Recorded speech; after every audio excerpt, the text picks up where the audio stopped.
to Aurelian University. I am Daniela, and in today's video we will talk about how to get directions. In this video I have some variations, such as subway station. I will be changing it for taxi, that in Spanish is taxi, and bus stop, that in Spanish is parada de autobús. I will be also changing library for supermarket, that in Spanish is supermercado, and college, that in Spanish is universidad.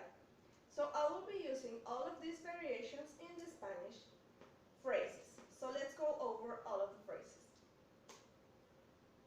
Hola, disculpe, ¿me podrías indicar dónde puedo encontrar un taxi? Hola, seguro. Hay uno a solo un par de cuadras de aquí. Genial. Me dirijo al supermercado. Oh, pero puedes llegar allí caminando. Solo sigue derecho y lo vas a encontrar. Gracias. Now with the second variation. Hola, disculpa, ¿me podrías indicar dónde puedo encontrar una parada de autobús? Hola, seguro, hay una a solo un par de cuadras de aquí.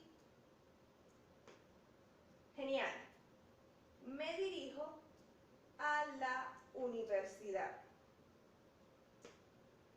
Oh, pero puedes llegar allí caminando. Solo sigue derecho y la vas a encontrar. Gracias. Now that's all I have for this video. I encourage you to go watch more videos for future updates and more speaking and listening practices. Goodbye.